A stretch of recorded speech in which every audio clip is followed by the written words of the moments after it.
How's it going, everyone? Canarian Gaming here. So I'm going to give you my review for the Hori Steam controller, or the Valve licensed Steam controller by Hori. I was in Japan for a week, and I got this controller yesterday from Akihabara. I had 8 hours to kill before my flight. Found this, picked it up. It was the last controller there, so I was pretty lucky in that regard. And yeah, I'm pretty happy with it. It does feel very cheap and extremely light, but it does perform very well, which I was completely surprised about. Did not expect that at all.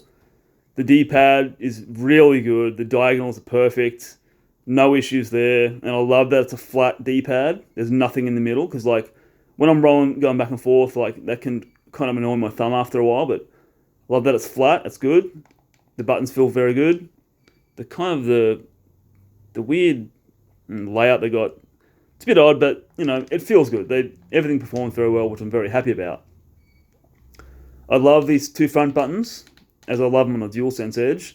They're not as good as the DualSense Edge buttons, but I love that just having those two buttons there for extra programming. That's good. The back is grey. I don't know why they just didn't keep it the same colour. It's bizarre. But the back button's good. I couldn't program these two buttons here. I wish I could, but at least I couldn't see it in Steam Input. And this controller only works with Steam Input so far. I'm hoping this controller gets rewires, because I much prefer rewires. It's less buggy. And what else?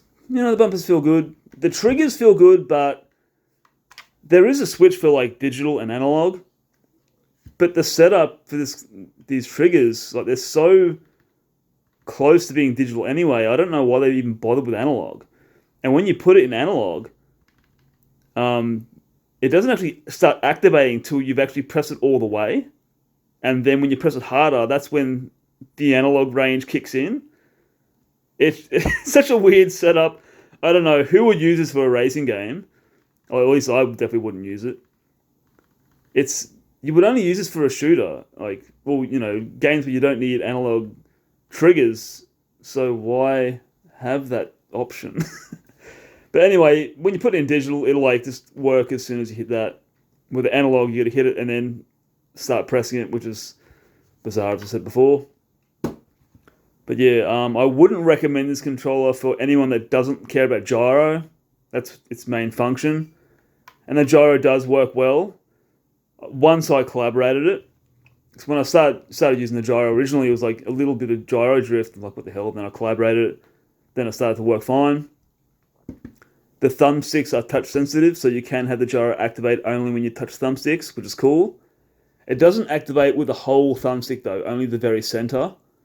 As I try to, like, just by habit, just, you know, doing that, like controlling the camera with that, like the very edge, and the gyro wouldn't activate, so you'd really I guess I have to get used to that, having the thumb on the very top, which is cool, which I can get used to, sorry.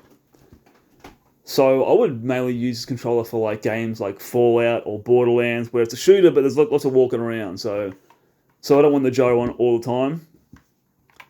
So you can just, you know, let go of the controller and do something else. Grab a drink or whatever you want to do, and the gyro's not going to be going crazy when you're doing that with one hand. It'll just go back to normal and then back to gyro, which is cool. So it is a very niche product, in my opinion. But for what it does well, in my opinion. Like, it's extremely well, actually. Yeah, I'm still blown away by that D-pad. I was not expecting that at all. But yeah, and what else? It doesn't have rewire support. I will do an updated video when it does get rewire support, which I'm hoping it does, because I just prefer rewires.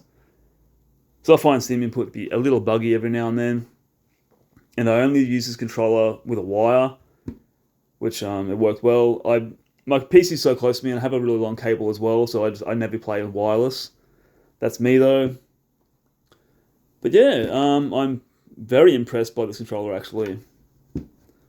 But I'm a a heavy gyro enthusiast, so there's that.